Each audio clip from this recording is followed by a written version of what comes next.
ಕೋಲಾರ ಜಿಲ್ಲೆ ಸೆನ್ ಪೊಲೀಸ್ ಠಾಣೆಯಲ್ಲಿ 23 kg ಗಾಂಜಾ ರೇಡನ್ನು ನಾವು ಮಾಡಿ 5 ಜನ ಆರೋಪಿಗಳನ್ನು ಸೆಕ್ಯೂರ್ ಮಾಡ್ಕೊಂಡಿದ್ದೀವಿ.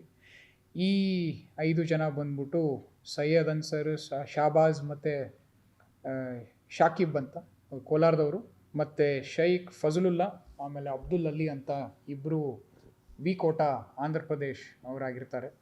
ಇವರು ಎಲ್ಲರೂ ಈ ಒಂದು ವ್ಯವಸ್ಥಿತವಾಗಿ ಈ ಗಾಂಜಾವನ್ನು ಆಂಧ್ರದಿಂದ ತಂದು ನಂತರ ಇಲ್ಲಿ ಕೋಲಾರದಲ್ಲಿ ಸಣ್ಣ ಸಣ್ಣ ಪ್ಯಾಕೆಟ್ಗಳಾಗಿ ಮಾಡಿ ಮಾರೋದನ್ನು ಈ ಹೊಸ ವರ್ಷಕ್ಕೆ ಅವರು ಪ್ಲ್ಯಾನ್ ಮಾಡಿದರು. ಅದನ್ನು ನಾವು ನಮ್ಮ ಇಂಟೆಲಿಜೆನ್ಸ್ ಮುಖಾಂತರ ಟ್ರ್ಯಾಕ್ ಮಾಡಿ 5 ಜನನ್ನ ನಾವು ಅರೆಸ್ಟ್ ಮಾಡಿದ್ದೀವಿ. ಇದರಲ್ಲಿ ನಾವು ಅರೆಸ್ಟ್ ಮಾಡಿದಾಗ ಒಂದು ಚಾಕು ಮತ್ತು ಒಂದು ಡ್ರ್ಯಾಗರ್ ಕೂಡ ನಮಗೆ ಸಿಕ್ಕಿದೆ.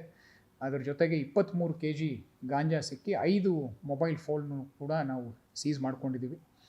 ಇವರೆಲ್ಲರೂ ಕೂಡ ಈ ವಿ ಕೋಟಾಯಿಂದ ಕ್ವಾಂಟಿಟೀಸ್ನ ತರಿಸ್ಕೊಂಡು ನಂತರ ನಮ್ಮ ಕೋಲಾರ ಟೌನ್ ಮತ್ತು ನರಸಾಪುರ ಇಂಡಸ್ಟ್ರಿಯಲ್ ಏರಿಯಾದಲ್ಲಿ ಇದನ್ನು ಮಾರಾಟ ಮಾಡೋ ಪ್ಲ್ಯಾನ್ಸ್ ಇತ್ತು. ಈ ಹೊಸ ವರ್ಷದ ಅಂಗವಾಗಿಯೇ ಇದನ್ನು ಮಾಡಬೇಕು ಅಂತ ಇವರು ರೆಡಿ ಮಾಡಿಕೊಂಡು ಇದನ್ನು ಪ್ಲ್ಯಾನ್ ಮಾಡಿದ್ದರು. ಈ ವಿಚಾರವನ್ನು ನಮ್ಮ ಸೆನ್ ಪೊಲೀಸ್ ಠಾಣೆಯ ಅಧಿಕಾರಿ ಮತ್ತು ಸಿಬ್ಬಂದಿಯವರು ಒಂದು ಕ್ಷಿಪ್ರವಾಗಿ ದಾಳಿ ಮಾಡಿ 5 ಜನನ್ನ ಅಪ್ರಿಹೆಂಡ್ ಮಾಡಿ ಅವ್ರಿಗೆ ನಾವು ಜೇಸಿ ಮಾಡಿದ್ದೀವಿ. ಅವ್ರ ಬಳಿ ನಮಗೆ ಒಂದು ನೈಫ್ ಮತ್ತು ಒಂದು ಡ್ರ್ಯಾಗರ್ ಸಿಕ್ಕಿದೆ. ಅದ್ರ ಜೊತೆಗೆ 5 ಮೊಬೈಲ್ ಫೋನ್ನು ಕೂಡ ನಾವು ಜಪ್ತಿ ಮಾಡ್ಕೊಂಡಿದ್ದೀವಿ.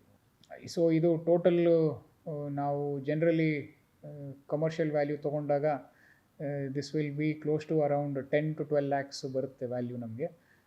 ಆ ನಿಟ್ಟಿನಲ್ಲೇ ನಾವು ಈ ಒಂದು ಕ್ರಮವನ್ನು ಜರುಗಿಸಿದ್ದೀವಿ. ಅದು ಇವಾಗ ಸದ್ಯಕ್ಕೆ ನಮಗೆ ಅದ್ರ ಬಗ್ಗೆ ಏನೂ ಇನ್ಫಾರ್ಮೇಷನ್ ಸಿಕ್ಕಿಲ್ಲ. ಆದರೂ ನಾವು ಇವಾಗ ನಮ್ಮ ಅಕ್ಕಪಕ್ಕ ಜಿಲ್ಲೆಗಳಲ್ಲೂ ನಾವು ಇದನ್ನು ಒಂದು ಸ್ವಲ್ಪ ಇನ್ಫಾರ್ಮೇಷನ್ನ ಕಲೆ ಹಾಕೋಕ್ಕೆ ಮುಂದಾಗಿದ್ದೀವಿ. ಬರೋ ದಿನಗಳಲ್ಲಿ ಅವ್ರೇನಾದ್ರು ಇನ್ವಾಲ್ವ್ ಆಗಿದ್ದರೆ ಅದು ಕೂಡ ನಾವು ಖಚಿತಪಡಿಸ್ಕೊತೀವಿ.